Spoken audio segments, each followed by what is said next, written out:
Ay magandang umaga po sa lahat at maulan pa rin sa ngayon at wala pong klase, lahat ng school at wala ring pasok ang lahat ng opisina. At aking inimbitahan kayo na habang yung mga wala sa baha ay makinig kayo at may mapupulot po kayo mga kagandang balita rito po. Ay yung aking apo, good morning. Say good morning to them. Good morning. Good morning to my subscribers. See? Say to them, good morning. Oh, he is using his toy. Ah, your toy is being seen by my subscribers. Okay, so let's now talk. Let's now begin. Okay, ladies and gentlemen, pagpasensya nyo ng aking apo. He is one of the future of our country. So si Daddy Lo, good morning. Senator Kausing, thank you po Daddy Lo sa Mamsi, good morning. Ito naman po tayo ngayon. Ang balita po, ang ating pag-usapan sa ngayon, alam mo, nung dati nanggagalaiti ng galit ito si Kibuloy. Ngayon, unfair daw. Pero nung tinanong siya, binigyan siya ng pagkakataon, magpaliwanag kung ano masasabi niya laban sa mga akusasyon na pang-rape laban sa kanya, ay I invoke my right to remain silent. Tapos, huling-huli pa na naka-uniforme. General pala ang rangko ni Kibuloy sa reserve officer. Reserve plus general. Tapos sabi niya, wala raw siya private army. So, yan, pag-usapan natin ngayon. Habang nagtapapatahan tayo ng ulan at nagdadasal para makadarating ang ayuda kasi naubos na ang ayuda na pinabigay ni Tambaluslos at ni Tambangag. Na pinigay na nila doon sa lahat na at saka si Ako Bicol. Oy, Ako Bicol! Asan ang budget sa baha? Ha? Si Ako Bicol Party List, Congressman Elizalde Co.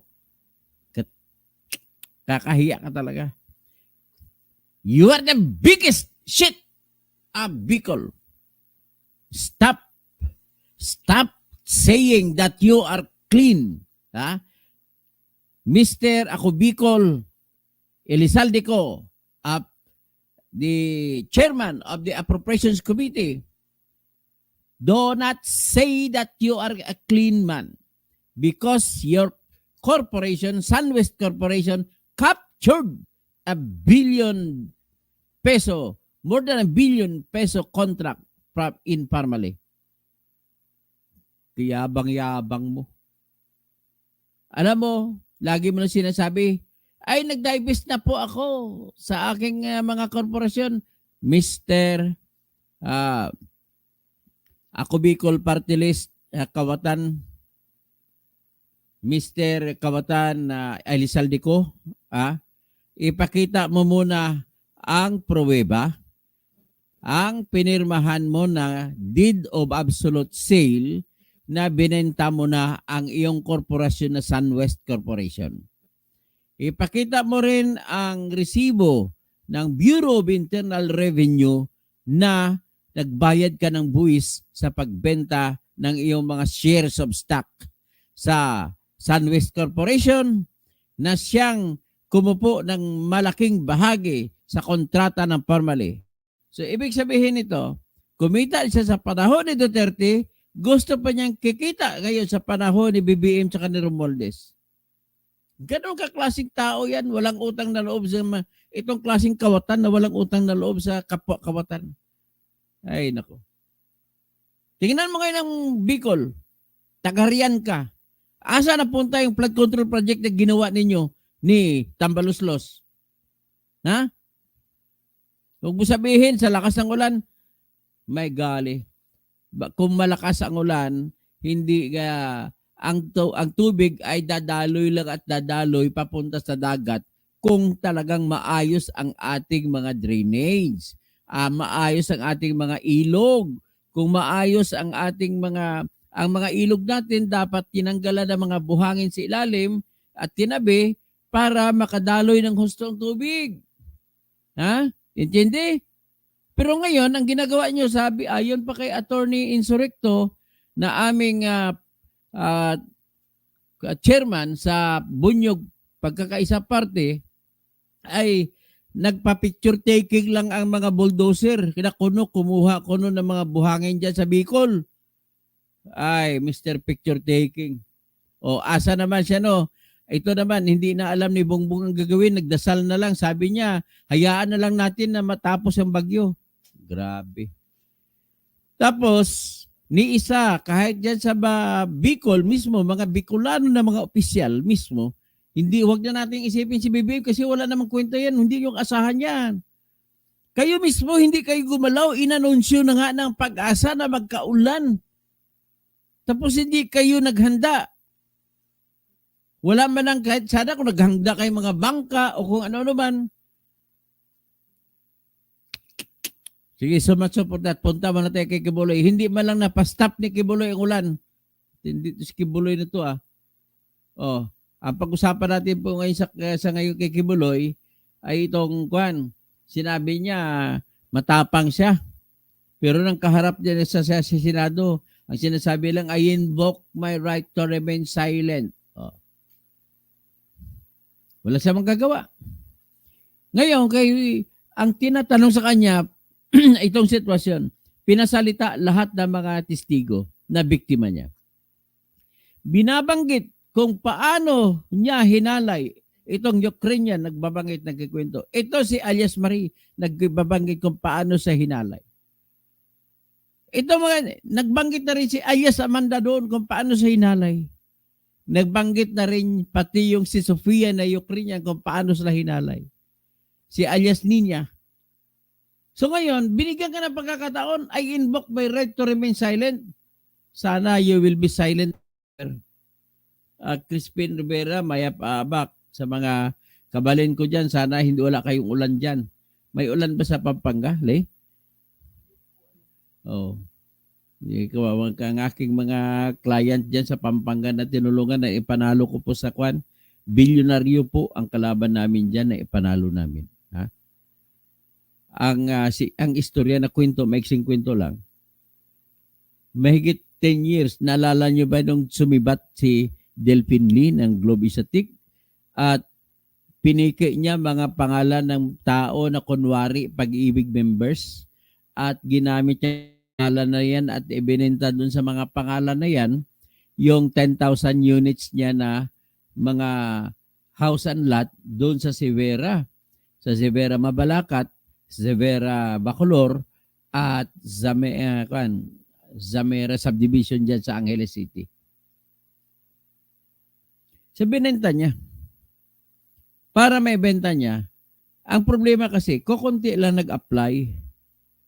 Ang mga nag-apply dyan kasama yung mga client ko. Mahigit sila 200 na pamilya. 10,000 ba naman? Paano mo may benta yan? So para may benta niya lahat, kinutsaban niya si Vice President Noli de Castro sa pamamagitan ng kumpare niya na si Ted Filon na para palabasin kunwari na marami na kompleto ang lahat ng 10,000 house and lot unit niya na tig 600,000 pesos kada unit ay binenta sa Pag-ibig. Ang Pag-ibig naman, tinanggap ang lahat ng application ko ng loan pero mga peke yon. So binayaran siya ngayon ng Pag-ibig kada unit. Actually, tag 650,000. So lumalabas ang 10,000, nakalikom si Delphine Lee ng 6.5 billion pesos. Pero umabot pa daw hanggang 7 billion pesos. Kamukat-mukat, anong nangyari? Yung pala, ang nangyari, lumabas, nagreklamo ang Pag-ibig doon na discovery ng NBI na lahat ng mga pangalan na nagbubili ng bahay ay mga peke, hindi totoong tao. Double sale. Ang mangyari, yung ibinentahan niya aking mga client, mga kliyente namin doon, mahigit 200 sila na bahay, ay hindi alam ng mga client namin na binenta din pala ni Delphine Lee sa iba.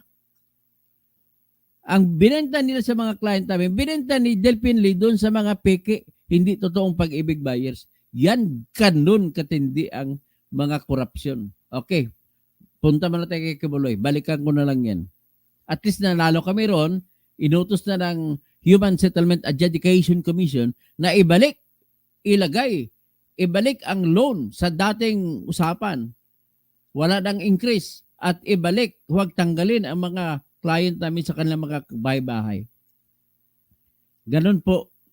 Magyabang na rin ako. Natanggalan naman ako ng lisensya pag-abogado. Ganun po kagaling ang disbarred na abogado. Kung bakit niya panalo ko. Ha? Ganun kagaling ang disbarred na abogado. Natalo namin ang dalawang bilyonaryo sa Pag-ibig. Ang 2 bilyonaryo dyan ay ang Westchester Realty Corporation na pag-ari kuno ni Rodolfo Valencia ng Mindoro Oriental at ng kanyang anak na si Nico P. Valencia. Pero ang totoong may-ari, ang beneficial owner ay si Delphin Lee. Kasi ang ginawa na Delphin Lee, nakalikom na siya ng 7 billion halos, natalo na siya, kinumpiska na ngayon ng Pag-ibig lahat ng bahay. Ang ginawa niya, kasi ang Pag-ibig hindi nabayaran sa mga inutang ng mga peking tao. So kinuha ng Pag-ibig ang mga bahay, apektado mga client namin kasi kukunin ng Pag-ibig mula sa kanila. So anong nangyari? Rimatado lahat. Ito na ngayon, pumasok si Delphin Lee. Narimatado na, balik sa ngayon, ginamit niya yung dami ang Westchester Realty Corporation. Ginawa niyang dami at nag-alok sa Pag-ibig na bilhin ng Westchester Corporation ang worth 2 billion. At dati, binenta niya sa Pag-ibig kada isa 650,000 pesos. Ngayon, nung siya na bumili, 200,000 pesos na lang. Grabe, niluto mo sarili mantika ang Pag-ibig. At ang Pag-ibig naman na members, kami na nagbabayad sa Pag-ibig, ay kami ang apektado dyan. So, nagsigwi lang tayo sandali. Naasar lang ko talaga. Naalaala ko lang. Yan. Magkaso ka na lang nilang libel sa akin, Mr. Delphin Lee, kung gusto mo. So, anyway, diretso ta kay Kibuloy. Alam mo si Kibuloy, kanina binigyan siya ng pagkakataon na sagutin niya lahat ng akusasyon sa kanya. Wala naman siya sinagot. I invoke my right to remain silent. Masarap sampalin eh. Kung katabi ko lang yun, sampalin ko na yun eh. Appointed son of God ka ba? Sampalin talaga kita. Sa totoo lang. Pagkatapos, pinalabas yung mga private RV, naka-uniforme. Yung tinatag na private RV niya, tinatag ni Arlene Stone at saka ibang mga biktima na angels of death. So bago kayo presenta itong pagtatanong ni Ginang Risa Hontiveros Barakel kay Kibuloy, nais ko muna bigyan kayo ng perspektibo. Ganito po yun. Na-establisa ng Philippine National Police sa pamumuno ni General Nick Torre at kasama niya dyan sa pag-imbestiga yung hindi lang si IDJ kundi pati na rin si Davao City Police Chief na si Hansel Marantan na ganito.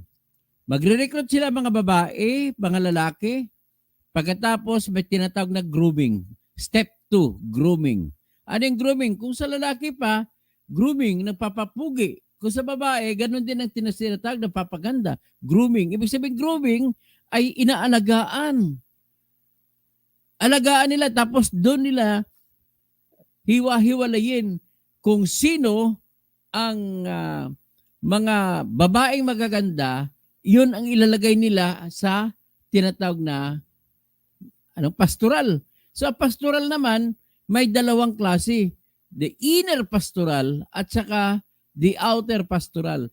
Yung pinakamaganda na mga babae at saka bata pa na mga minors ay doon sila papasok sa inner pastoral. Kasama dyan yung kinikwento ni Julia na Ukrainian, 10 Ukrainian. Binlag ko na kahapon. Kasama rin ang mga babae dyan, Pilipina. Ngayon, hindi nababakantihan si Kibuloy. So, ibig sabihin, mamaya ko na puntahan yan. Dito mo natin sa grooming. Tapos yung hindi makapasa at hindi pwede sa pastoral, yung mga lalaki karamihan at mga babae na medyo wala sa taste, hindi nagandaan si Kibuloy, ay gagawin nilang magtatrabaho ng ministry works. Yung mamalimos sa kalsada, magbebenta ng utap, magbebenta ng kung ano-ano, mga kakanin. Tapos may isa naman doon na yung yung pioneering pala, yung first niya na ginalaw na babae, ang pangalan ay si Balduesa, ay tumanda na, so medyo pumangit ng konti. Kaya ginawa na lang siya na leader sa pagsasagawa ng solicitation sa pamamagitan ng caroling kada December. At ang quota sa kanya, paparusahan siya kung hindi makaproduce ng 15 million pesos sa tuwing caroling.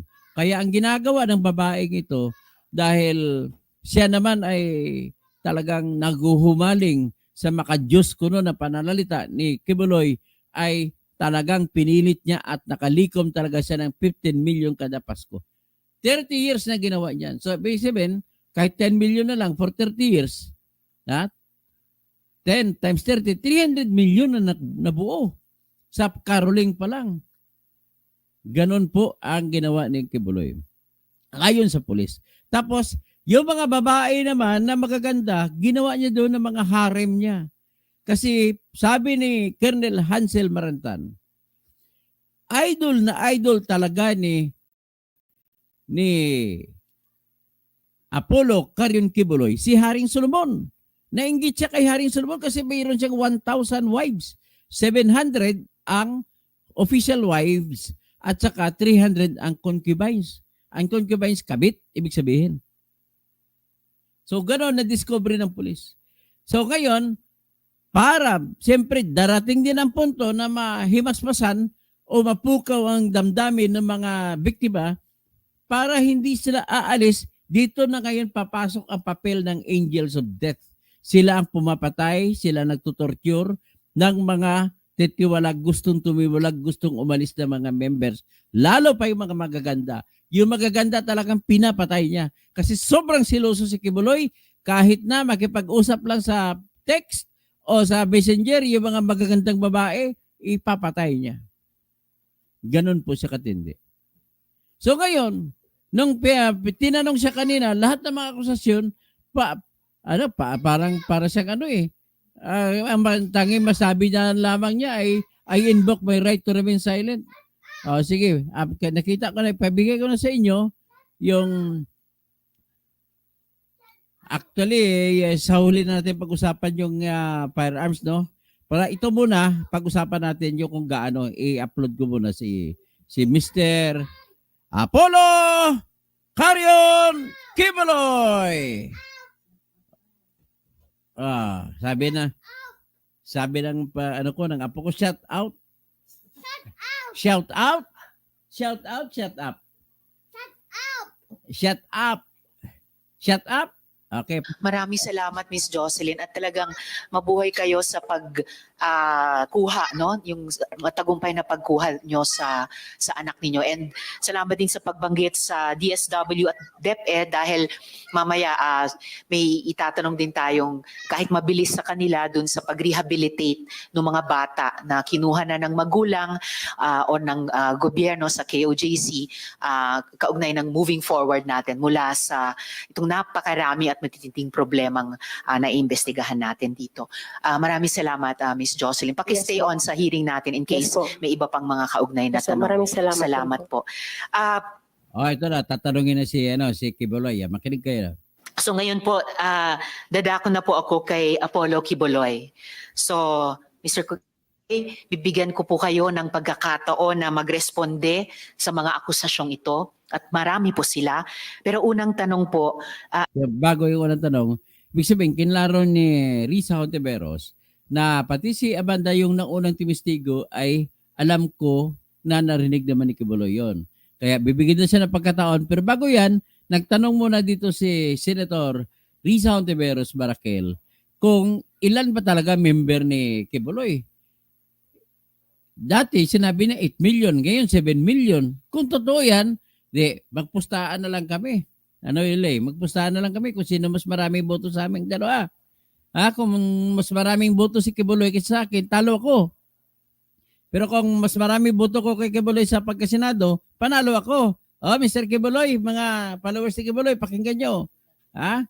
Okay. Ilan ang miyembro ng KOJC? Salamat po, Madam Chair, sa pagkakataong ito na makarap ko ang lahat ng mga nandirito Okay, tamo para sang parang mabait ha.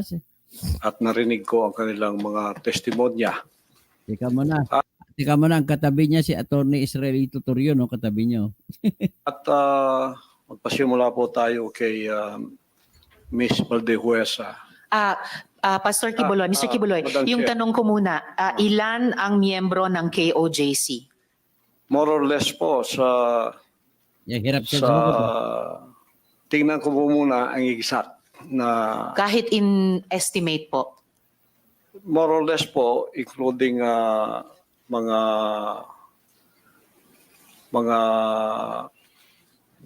partners, yung ibig sabihin ng partners yung hindi pa membro pero covenant partner na sila, mga more or less 7 million. So kasama, so miyembro plus covenant partners, mga 7 million Oo. sa inyong pagkabilang. Okay. Ano ba yan ng Covenant Partners? Covenant Partners. Ang labo. Sino ba member ng KOJC dito? Pakiliwanag lang dito kung ano ibig sabihin ng Covenant Partners. So ibig sabihin, mga member ng KOJC plus Covenant Partners, mga 7 million daw. Sa mga follow-up question ko po, dun sa mga testimonya ng mga victim survivors, sinexually abuse nyo ba ang mga babae at mga menor de edad? At Wala ginamit nyo pong- ba ang relihiyon para i-sexually abuse Wala sila? pong katotohanan yung kanilang mga sinabi. Kung meron po silang mga charges na criminal laban sa akin, malaya po silang mag-file ng kaso at doon ko haharapin at sasagutin sa tamang forum sa korte ng ating lupa tulad ng kinakaharap namin ngayon. And actually, So, ibig sabihin, hanggang doon siya sa pagsasabi na wala raw katotohanan, wala na. Tapos invoke my right na lahat-lahat. O, kasi kung nagsabi ka na walang katotohanan, sabihin mo kung ano ang totoo para paniwalaan ka ng tao. O yan. on that matter and for the record, may at least isa sa victim survivors na dati nang naghain ng kaso sa inyo dun sa Davao, kaya lang dinismiss. Kaya inappeal nila sa Department of Justice. Yun naman pong mga testimonya ni na So anyway, pag-usapan natin yung sinasabi ni Senator Riza na yung isang nagreklamo na nagsampa ng kaso sa Davao City pero na-dismiss. Pero naghain sila ng apela sa Department of Justice. Actually, naghain sila ng apela 2019 na. Ang tagal, hindi inupuan lamang ni Minardo Guevara. Hindi man lang pinagalaw ang apela. Tapos, dumating ang termino ni Bonjing Remulla ay kung hindi pa nagkaroon ng hearing ang Committee on Women, Children, Family Relations and Gender Equality na pinamumunuan ni Risa Hontiveros ay hindi pa nagpalabas ng resolusyon, hindi pa dinesisyonan ni Bonjing Remulla ang apila ni alias Amanda na ang totoong pangalan ay si Blenda Sanchez Portugal. Yan, napakagandang babae yun ha. O ito, padiretso tayo ulit. Ms. Valdehuesa at ni Yulia, tinatanggi nyo ba ang mga testimonyang iyon? Tinatanggi ko po, wala pong mga katotohanan yung kanilang mga sinasabi, kundi sa aking paningin ay kabaligtaran. Ngunit hinahamon ko po silang mag-file ng kaso sapagkat ito ay mga kriminal na mga allegations. At ito ay para maging fair, ay maghain po sila mag-file sila ng kaso laban sa akin o kanino mang kanilang gustong mag-file laban sa mga kingdom na leaders or members because we are under the law of the Republic. Tulad po kay Masayon, yung kanyang sinabi. Sorry, i-interrupt ko muna. Sige, pero ang problema sa kanya is sinabi lang hindi totoo at hinaman niyo sumampa ng kaso. Pero the fact na binigyan ka na ng pagkakataon na magkwento punto por punto para kontrahin ang mga sinabi nila ni alias Amanda to si alias Julia na Ukrainian si alias Sofia na Ukrainian, si alias Nina na Ukrainian, at si Balduesa kanina yung medyo matanda na, pero iyon pala ang pioneer niya, pinakauna niya na na-virginize yun nung araw. So hindi naman siya nagkwento kung anong totoo. Kasi sinabi niya lang, generally speaking, hindi daw totoo. Yan ang problema. Hindi ka talaga paniwalaan ng tao. Ang maniniwala lamang sa mga naluko mo mga KOJC members. Muna kayo doon dahil Oo. tinatanong ko muna yung mga Yes. testimonya ni na Miss Valdewesa at ni Yulia. Sorry po. Pinalimos niyo po ba yung mga bata para i-sustain ang operasyon ng O yan ha, tinanggi niya na pinapalimos niya mga bata. O sabi niya, wala. KOJC at Wala. para tustusan ang inyong Wala lifestyle? po kaming mga palisiya na magpalimos ang bata. O Pero magpalim- walang polisiya man, pinalimos niyo ba sila? Hindi po. Mhm. Wala pong katotohanan yun. Wala kang totohanan ha. O sige, anong katibayan mo? Kasi marami ng mga lumabas na nagsasabi, pinalimos mo sila. Yan ang problema. Kaano po kontrahin yung mga testigong yun? Ang dami-dami kaya, mahigit isang barangay. Kung mahigit isang barangay, pare-pareho ang kwento, ibig sabihin, nagsasabi sila ng totoo kasi pare-pareho, hindi naman sila nag-usap-usap kung anong totoo. Okay. Yung mga adults po, Ganun din po. pinalimos nyo ba sila or pinayagan nyo ba silang maglimos para sa operasyon Hindi po. at lifestyle? Wala pong ng KOJC. polisiyang ganon ang kingdom na magpalimos.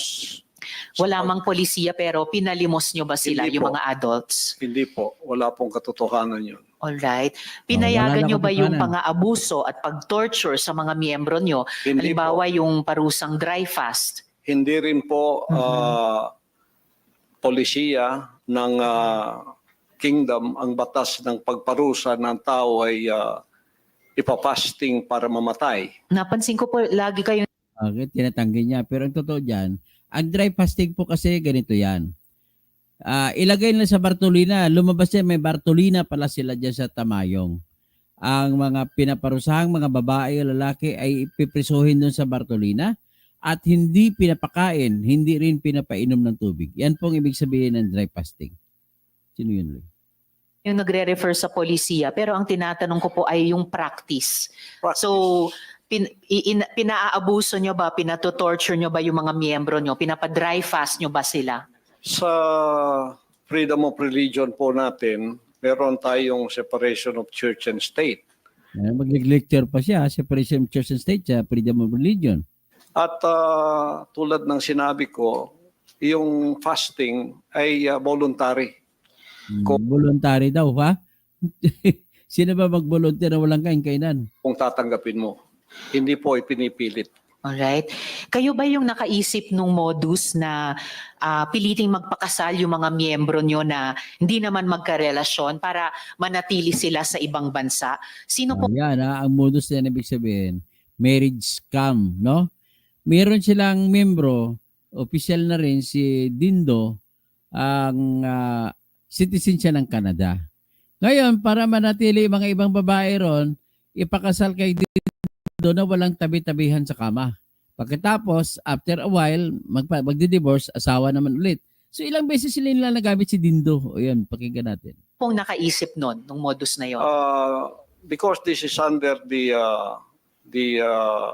investigation already, I invoke my right to remain silent on this issue. Alright. Quickly lang po. Actually, ang kaso niya doon sa US, isa ngayon yung marriage arrangement, no? Mga peking kasal. Okay, Ate Gingging, yung dry fast po ba, voluntary ba ito? No, for sure. No. Alright. Ayan. Salamat It po. was an instruction. Yan si Balduesa. Instruction. So, hindi siya voluntaryo, instruction or utos siya. Alright. Salamat po. Mr. Kibuloy, boses niyo ba yung nasa audio file kanina, yung binabantaan mo yung si Stephanie o si Pane? Kita mo, hindi daw niya boses yun. Saka, kundi AI daw, AI. Si Pastor AI. Kailangan po i-authenticate kasi ngayon malakas ang AI. So pero boses niyo ba yon yung nagbabanta kay Pane o kay Stephanie? Tinatanggi niya. Sabi, it appears na boses ko pero kailangan imbestigahan. Kasi marami ng AI ngayon. Appears na parang boses ko. Pero Alright. hindi ko po ma-authenticate kasi ngayong panahon na to, malakas ang AI. At Kaya- sino po si Stephanie Ibarra? Sino po si Pane? Isa po sa mga manggagawa. Manggagawa. Ano po yung Si Pane, relationship o relasyon pala. nyo kay Pane? Si Pane pala, yan ang asawa niya. Yan yung may anak sa doon. Ang balita ko may anak sa doon. Pero yan po ginagawa niyang asawa-asawa. Okay. Sige, patuloy. O Stephanie Ibarra? Isa pong manggagawa. Isang manggagawa. Pero hindi ba totoo na kinupkup nyo siya, kinuha nyo sa inyong pag-aalaga nung siya ay 2 years old pa lamang? With this issue po kay Pane, I invoke my right din to remain silent. All right. So, Okay. Ang totoo talaga dyan, 2 years old pa lang yung si Pane, o si Stephanie Ibarra, ay kinuha niya na, ginawa niya ng paglaki-laki na ng pwede niya nang galawin, ginalaw niya, siya naka-virginize.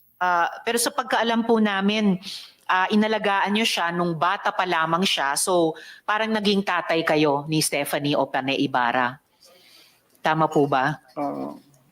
I invoke my right to remain silent Invoke. po sa issue na yan. Okay. Silent ulit. Kasi sa audio file naman po, sa kabila nung sa pagkaalam ay kinupkup nyo siya nung 2 years old pa lamang, bata pa lang siya, na parang naging tatay kayo niya. Pero sa audio file, bakit parang asawa? Asawa nyo kung ituring itong si Stephanie o Pane. I invoke my right to remain silent on that Alright. issue rin po. Ngayon po, kino-confirm nyo po ba na meron kayong isang hukbo o private army sa inyong disposal? At ano po iyang tinatawag na angels of death? Yan po ay kasinungalingan at kung yan ay akusasyon, inihiling ko ang accuser na mag-file siya ng kaso laban sa akin. Okay. Diba? Gusto palabasin, hindi totoo yan. Ha? Pero mamaya, mabisto dito, naka-uniforme pa na general pa ang rangko niya. So, sinasabi nyo kasinungalingan yung isang hukbo na nasa inyong disposal. Opo. Pero ano naman po yung angels of death? Ito lang daw yun. Hindi ko po, invento po nila yan eh. Invento lamang. Ano ang, kanina po kasi sinabi po ni Sir Edward na yung, ano ba ito? Yung, saan na ba yung notes ko? Teka ha. Okay, Edward. Yung 2nd Metro Davao Signal Battalion ay may kaugnayan sa Task Force Davao. So, ano ang ugnayan kung mayroon ng Angels of Death dun sa DDS o Duterte Death Squad naman? Wala po akong personal knowledge niyan, so I Walang invoke personal my knowledge. right to remain silent on that issue also. Ayan. All right. Tapos pwede nyo bang ibahagi sa amin mula sa perspektiba nyo yung detalye ng law enforcement kung papaano nakuha nila ang kustodiya sa inyo? Pakiulit po. Mula Ayaw sa yung aminin inyong na hinuli siya. pananaw at karanasan, paano pong nakustodiya kayo sa kamay ng gobyerno, ng ating Pero law sabi enforcement naman din ng With that Sorry. issue po, I Hinuli also siya. invoke my right to remain silent. Pero, All right. Sige. Bago po ako dumako naman kina General Torre, meron po akong IFA flash dito po sa ating monitor. Panoorin natin lahat, pati ninyo, Mr. Kibuloy. Yan, uniforme ni Kibuloy. Nandiyan siya. Sa ilitrato yan, sa general.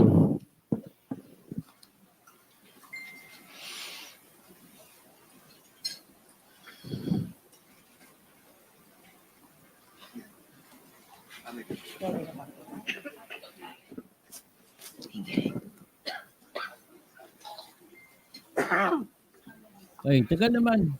Yan. Yan sa kaliwa ng naka-gray, yan si Kibuloy. Inaayos lang po yung pag-flash natin dito. Naglalag lamang po, pero andito na dito sa gilid. Yes. Yes.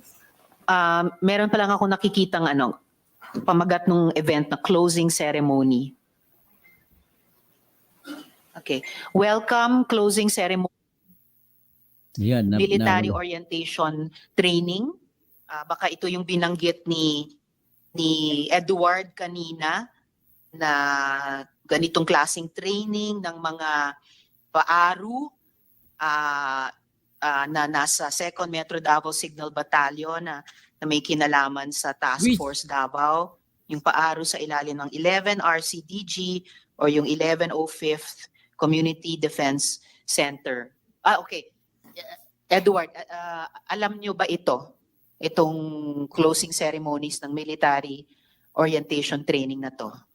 Madam Chair, una sa lahat, correct ko lang po yung TF Davao, separate po yun, iba yun. Opo. Unang training po yun ng batch ng worker. Okay. Pero lately, naging pumasok na sila sa Paaro. Ah. Yun yung national. Separate po yung Task Force Davao Okay. sa Paaro. Yung Okay. Paaro nag-start 2015 po, yung Okay. 2nd Signal Battalion. Okay. Yan po yung mga lately na yan ng mga batch Mhm. ng mga ng mga training po. Kasi hindi lang naman sa aming batch 2015 yung may training eh. Mhm. Every year nag-help po ng training.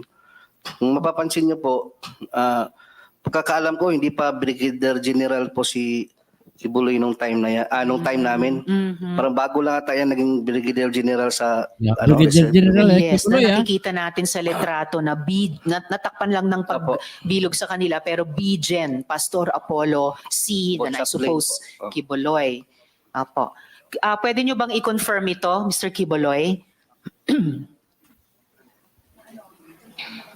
Tinanggi pa rin niya. Still on this issue, I invoke my right to remain silent din po. Okay. So kaya ko noted, ini-invoke nyo ulit yun. Kaya ko ipinakita sa ating lahat ito, dear colleagues, ang mahalaga, ang military training na ito, lumalabas ay para alagaan si Mr. Kibuloy, hindi po para sa bayan. Na ang alam natin sa ating mga armed services, yun talaga ang mandato nila. So, Mr. Kibuloy, ginagalang po ng komite namin yung constitutional rights ninyo.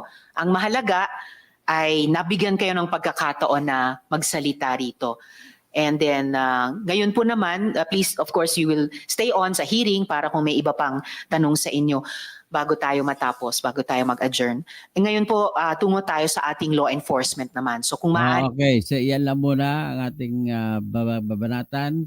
Mamaya ko na babanat yung mga istorya ng mga pulis patungkol kay Kibuloy. So para hindi mag-mix up ang inyong isip. So magandang umaga, Rinaldo Gonzales. Braxy, the watcher is inviting. Music lover, Lady Bird. Dito tayo umpisa sa taas.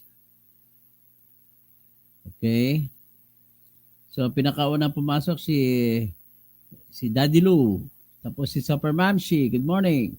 So Diosdado Villa, Atty. Toto, tuloy po ba yung tuloy po yung pagtakbo natin no matter what come what may. Okay. Tapos parang maamong tupa si Kibbs. Ranger Baldimoro Jr., maayong buntag, Senator Toto Kausing, naka-timing din sa live mo. Salamat naman. Frederick Iloro, ay magandang umaga. Tapos si Jappy Arante Piñalosa, watching from Quiyot, Cebu City. Kumusta man ba eh? Bayong buntag sa mga taga Cebu. O sa Bohol, sa Dumaguete, sa Negros Oriental, tapos sa Siquijor, o sa Camiguin, sa Mindanao, sa Misamis Occidental, Misamis Oriental, Osamis, saka Oroqueta. Asan dyan ang mga brad na ko sa Alcotans na diha sa Oroqueta. Tapos sa mga tanang Ilonggo, maayong aga gid sa inyo tanan dira sa mga kraya mayad nga aga. So Ranger Baldimoro Jr., Super Mamshi, pala nabanggit ko na si Rogelio Kaka Tapado. Tapos si Ranger Baldimoro ulit, Romel Bengson, tapos PC Capio. Nakakahiya sila, kapal mukha. O nga, kapal talaga ng mukha nila. Tapos si Crispin Rivera, maya paabak o mga kabalen dyan sa Pampanga at Tarlac, maya paabak. At bakit natakot yata mga senador at si Aling Risa na lang at humarap. O nga, nawala na nga. Nawala na nga dyan si Francis Tolentino, nawala rin si Coco Pimentel. Pero nandyan yan, umalis na nila si Cynthia Villar. Tapos, Ranger Valdimoso, tapos sabi mo siya, may pag-asa pa na magbago ang bansa, basta iboto lahat ng bago. Tama yan, basta iboto nyo lang lahat ng bago. Daniel Lorit, attorney, natakot kay Senador, sinabi ko na pala noon, si Francis Tesoro, good morning, Katoto, Sir Villano Sinyosa, good morning, watching there at CSM, Romel Bengson, patuloy kaming umaasa na maipapanalo nyo ang depensa nyo sa petition ng Comelec. Opo, Emily Capistrano, hello, Engineer Toto Kasing, watching from San Jose, California. Ranger Baldimoro, Francis Tesoro, Alvin Aquino, Jomar Giargantoniga, daw pinabayaan na nila si Pastor kasi daw wala na sanda may makuha. Bahadlok sanda mawala ng 7M buto kay tapos Bog Saddam, invoking the right to remain silent. Tapos tatakbo pa sa politika. Karamal-dumal ang Comelec sa Pinas. Dami pang kaso na rape, money laundering at illegal acquisition sa mga ibang bansa. Nako! Tapos tinanggal ako bilang kandidato. Jomar Giaconiga, Crispin Rivera, dito po sa Capas Tarlac, mahina po ang epekto ng bagyo. Okay. So Francis Tesorero, sana makabalik ka, maging abogado ka ulit. Toto, sabi ng Victoriano Dalit. Tapos Roderico de los Reyes, Congress Attorney, God bless you. Jonalyn Rosalinda, Rocky Bayo, Boyo, good morning. Tapos si PC Capio, Polo Carpio, salamat po sa membership. Mag-member kayo sa channel ko po. Litong Gomez, Jerry Amar, tapos Alvin Aquino, Boss Toto, FEO, at sa sunod, pag-aralan natin yung firearms license nila. Rinaldo Gonzales, mahirap attorney, sabihan mo po, Kibbs, trial by publicity. Susan Palanding, mas maganda yung publicity. Maraming na tao nakakita. Yan ang paborito ko kung ako titistigo. Maraming tao nakakarinig at nakakakita kung gaano katotoo ang aking sasabihin. Kaya mas gusto kong ganun sitwasyon. Dan Marcelo, Geoffrey Ayap, Jomar Giaconiga, Dan Marcelo, Mercado pala, hindi Marcelo. Rinaldo Gonzales, siya pa, Atil Flor Garson. Magandang umaga dyan sa inyo sa Arizona. Joel Abiliera. So, talking of United States of America, shouting out kay Ernesto Lagramada. Tapos shout out kay sa Bicol, no? Kumusta na kayo si Attorney or Fiscal Manny Saez, si Engineer Milvin Del Puerto, si Tato Mendoza, si Lenny Robredo, si Congressman George Bordado. Magandang umaga po sa inyong lahat. Si Jen Kasama, Geoffrey, tapos Ramon Digia, Sakura 35, Rinaldo Gonzales, Kasinet, tapos Geoffrey Ayap, sino pa Danny Santos, Iwatani Japan, kumusta ka engineer? Apo, family mo. Okay, Kasinet, totoo yung nagtitinda sila at nangangaruling dahil nga sa ikapo na nasa Old Testament. Okay. Ramon Isuli, yan ang Comelec. Bingador, pinag-initan si Toto Cosin dahil isa siya sa kumu-question sa resulta ng nakaraang presidential election. Rinaldo Gonzales, Sakura 35, Sally Pagunuran, nang malaman kay Kibuloy kung yung foundation ay di na ako nagbigay, sinabi ko sa mga naghingi na i-report sila sa security dahil bawal yung gawa nila. Teddy Aguirre, Pacquiao is inconsistent, incoherent in his words, challenging his accusers to file charges in court when in fact he needs to be dug up in a tunnel to be with Maran Tomares. Shout out! Shout out! Say shout out! Cookies. Cookies. Oh, you drink? No? So, Sakura 35, Skydiver. Tapos si Alex Brax TV, Music Lover, Casinet. Tapos si Alex Brax TV. Sino pa? Bernard Dakay. Lady Bird, Sakura 35. Tapos si Jomar Giaconiga. Huwag naman natin pa-disbar siya, Tornitorion, kasi siya na lang ang abogado ni Kibuloy para hindi kasi matuloy ang pagsentensya kay Kibuloy kung wala na siyang abogado. Alexa Brax TV, Messi Clave, Rinaldo, sino pa? Si Fred Lombay. Sir Fred, sobrang trial by publicity. File complaints in court para malalaman agad ang guilty or not. Salamat, Sir Fred. Joseph Testermi Valdez, Imornibal sa La Union. Tapos si Robert Bugaay, Charlie Whiskey, maayong buntag engineer. Israel Nistal, maayong buntag Kabunyog, attorney engineer. Sakura 35, Danny Pudadera, Charlie Whiskey, Ron Diaz, Israel Nistal, Catherine Silo, Helen Baguio, Rinaldo Gonzales, Lady Bird, Nelson Salmo, Diosdado Villa, tapos sino pa? John Cinco, self-proclaimed na Brigadier General, Miriam Martiha, tapos Aling Marie. Oy, Aling Marie, mga hudas yung taga-Comelec, ang kriminal, tinanggap ang matino, tinanggal ang mga walang utak. si Rinaldo, Charlie Whiskey, Victoriano Dalit, Sakura 35, Charlie Whiskey uli. Mayroong karapatan si pastor din, hindi pwede ibigay sa Amerika without America giving proof of pastor guilt sa kisa. Okay. Tapos sino pa? Ranger Baldi Moro Jr. Sentoto, dapat i-detain yan si General Kibuloy. Oh, General Kibuloy in City Jail. Visiting City Jail. So, ang sa akin lang masabi sa ngayon is abangan natin ang kasunod. Pero dito masasabi ko sa inyo, kulong na po siya. Ano na siya? Kumbaga pa kung sa Ilonggo pa, kibon na kibon. Kumbaga trap na siya sa English pa. Trap na. Kasi sa bitag na siya, kung si Bentol po sa bitag. Ay nais ko palang sabihin, si Wilbert Tolentino ay siya yung nominee number 1 sa Ahon Mahirap na party list. Kung ayaw ninyo, pwede din yan. Kung ayaw niyo sa Bunyog, pwede rin yan sa Ahon Mahirap. Pwede rin sa partido ng mga IPs. Kalimutan ko pangalan ng partido nila, si Attorney Hil Valera, no? Isa po siyang customs broker, at the same time lawyer, number top notcher sa bar exam, graduate ng Ateneo Law. Tapos kaklase siya ni Chief Justice Alexander Gismondo, tsaka ni Justice Rosario. So, Ranger Baldemoro, tapos Aling Marie, tuloy ang laban. Tuloy na tuloy ang laban.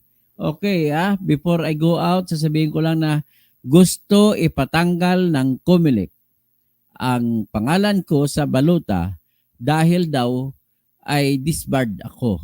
So kung disbarred ako, ayon sa kanilang argumento, ako raw ay binigyan ko ng masamang pangalan ang proseso ng eleksyon.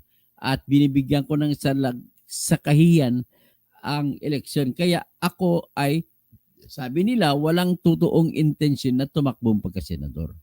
At tapos, dinugtong pa nila yan na kung ako raw ay magiging senador, dahil lawbreaker daw ako dahil nga na-disbar ako, ay ako daw magkalat lang sa Senado at bibigyan ko ng masamang pangalan ng Senado at tinitingnan ng Senado na isang sagradong opisina na kung saan ay dyan magagaling mga presidente. Wala. Sino sabi, totoo ba yan? Sinagot ko lang yan, ginawa ko ng sagot, that is only an obiter dictum na sinasite nila yung passage sinulot ng Supreme Court Justice doon sa kaso ni Pamatong. Tapos, hindi naman po lahat ng disbarred ay lawbreaker. Yan lang sinabi ko. Tapos marami pa ako sinabi, pinresenta ko ang aking credentials at sasabihin ko pa ito mga importanteng kaso na ipanalo ko. At dyan na lang namang at babalik po tayo mamaya para sa kaibuturan ng katotohanan na dapat ipaglaban para mapalaya ang bayan ayon pa kay Attorney Enzo Recto. So magandang umaga po! Kibuloy!